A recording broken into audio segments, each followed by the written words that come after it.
Les vraies voix Sud Radio, ça fait du clic sur les réseaux sociaux. Et Félix, Mathieu, on est ravis de vous retrouver une seconde fois. Je suis ravi également. La date du jour, n'en faites pas trop.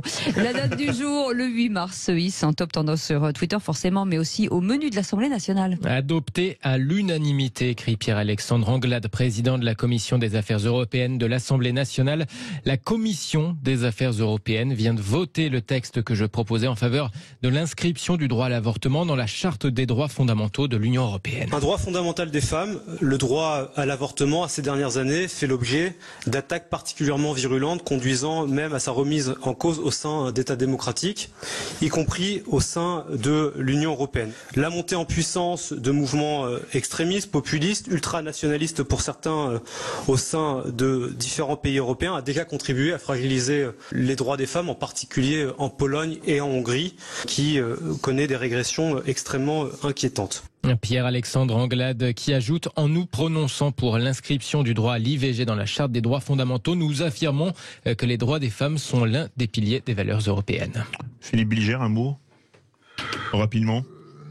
Je me demande s'il est nécessaire de l'inscrire, enfin peut-être, alors qu'en France ça n'est pas menacé, mais évidemment il y a d'autres États qui considèrent que ça n'est pas un droit intangible et qui peuvent revenir dessus. C'est sûr que en ce sens-là, si on considère que c'est un progrès absolu, ils ont raison de le faire. Olivier d'Artigol, un mot. Ils ont raison de le faire parce que cela constitue une nouvelle marche pour ce droit qui est contesté d'une manière très forte dans d'autres pays. J'entends ce que dit Philippe sur la situation en France. Je sais aussi qu'on a pu connaître aussi des épisodes où des centres IVG étaient mis à mal par des personnes opposées à ce droit. Pendant ce temps, Félix, d'autres étaient dans la rue. Comme par exemple l'eurodéputée insoumise Manon Aubry qui poste une vidéo habillée en bleu de travail, un foulard rouge sur la tête en mode Rosie la riveteuse. Vous savez, cette figure de l'industrie de guerre devenue symbole féministe. Mais on a fait aussi revenir des centaines de milliers. Bonjour à toutes et à tous, on est ici à la manifestation du 8 mars pour les droits des femmes. Alors un petit message à Olivier Véran, on a fait revenir la pluie, rassure-toi. Mais on a fait aussi revenir des centaines de milliers de femmes en particulier qui se mobilisent aujourd'hui pour dire on était censé être les grandes gagnantes de ce quinquennat et on est au final la grande variable d'ajustement de la réforme des retraites. 60% des économies qui vont être faites pour cette réforme des retraites vont être faites sur le dos des femmes. C'est déjà 40% d'écart de pension entre les hommes et les femmes et ça va s'aggraver encore avec cette réforme. Et pendant que Manon Aubry s'en prend au gouvernement, sa collègue Mathilde Panot pense aussi à ses adversaires du RN. Le RN qui prône la relance de la natalité comme solution au financement des retraites. Nous ne sommes ni des variables d'ajustement, ni des ventres, écrit la présidente du groupe LFI de l'Assemblée nationale. Un 8 mars 2023, également marqué par l'hommage national à Gisèle Halimi. Les Insoumis se rappellent au passage que la militante honorée par Emmanuel Macron soutenait le front de gauche à la fin de sa vie. Quant au socialiste Jérôme Guedj, il lance sur Twitter « Honorer Gisèle Halimi, c'est bien, la faire entrer au Panthéon, ça serait mieux ». Ah oui, donc ça relance encore le Panthéon. Pourtant, Jérôme Guedj a eu un rôle très positif, me semble-t-il, dans le domaine des retraites. Mais il devrait arrêter là, parce que on en a déjà parlé sur Gisèle Halimi.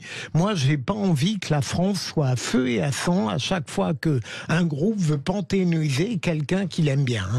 Elisabeth Lévy. Ah non, moi je pense en plus que Gisèle Halimi, à laquelle on peut trouver des tas de qualités, qui a joué un rôle dans le combat féministe et par ailleurs politiquement, si vous voulez, quelqu'un de parfaitement contestable, c'est-à-dire elle représente un camp, elle s'est battue contre la France. Ce qui est d'ailleurs l'acte de naissance d'une certaine gauche, enfin politiquement, elle s'est battue contre la colonisation en Algérie. Mais ce que je veux dire, c'est qu'on fait rentrer au Panthéon, si on commence à faire entrer au Panthéon des gens qui représentent des combats partisans, aussi estimables puisse-t-on les trouver, on perd complètement le sens du Panthéon. Je suis navré, Gisèle Halimi n'est pas une personnalité qui fait l'admiration de tous les Français. C'est pour moi une femme splendide. Bon, vous en doutez, pour la nature de ses engagements, dans la durée, jusqu'à la fin de sa vie d'ailleurs. Lesquels, Olivier ? D'abord sur, en effet, la lutte contre la colonisation, la défense de militantes qui étaient mises à mal pour le droit des femmes, pour une conception, j'ai envie de dire, très progressiste de la société, et sur un courage. J'ai participé dans une autre vie à des meetings avec elle.